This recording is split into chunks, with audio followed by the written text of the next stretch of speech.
Dan jangan jadi permainan. Begitu lewat perempuan bercadar, muncul kalimat tidak menyenangkan. Buka lagi topengmu. Ayo buka, buka, buka, buka. Anda jahat. Anda menodai ayat suci. Dan Anda sedang bermusuhan dengan Allah dan Rasulnya. Demikian perempuan yang bercadar, jangan merasa paling mulia, jangan merasa ahli surga, tapi ajaklah yang lainnya supaya sempurna dalam penilaian Allah Subhanahu wa taala. Terakhir, saya menutup ini pada saudari-saudari muslimah yang saya perhatikan karena Allah Subhanahu wa taala. Saya jadikan Anda bagian dari saudari saya dalam kehidupan dunia dan akhirat. Saya mohon kepada Anda dan semoga Allah menyaksikan apa yang saya sampaikan ini. Berubahlah dan jadilah lebih baik. Jadikanlah Allah mencintai Anda dengan cara menaati apa yang Allah kemudian perintahkan kepada Anda. Jika cinta Allah sudah Anda dapatkan, maka kemudahan dalam kehidupan akan Anda raih. Jangan sampai Anda kenakan jilbab saat Anda diwafatkan dan menghadap kepada Allah Subhanahu wa taala.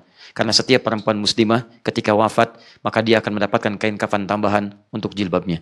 Saya bermohon kepada Allah, semoga kain itu tidak dikenakan ketika Anda terbuai dengan kain kafan. Semoga kain itu tidak dikenakan ketika Anda dalam keadaan wafatnya.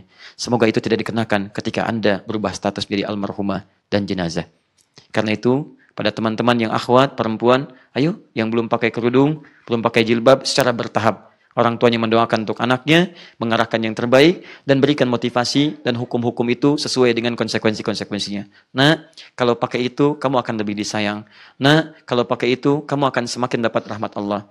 Nah, kalau pakai itu, kamu akan aman. Nah, kalau pakai itu, papa dan mama lebih sayang dengan kamu. Yang lebih penting, nah, kalau kamu pakai itu, besar kemungkinan papa dan mama masuk surga dengan amalan kamu. Mama papa tidak meminta apapun dari kamu. Telah berusaha, tapi mohon bantu papa dan mama untuk diringankan hisabnya oleh Allah Subhanahu wa taala. Itu kalimat paling indah. Jangan sampai ada perempuan membuat heran malaikat maut ataupun membuat heran malaikat mungkar dan nakir ketika mulai ditanya di alam kubur. Kamu kan dulu tidak pakai jilbab, kenapa sekarang berkerudung?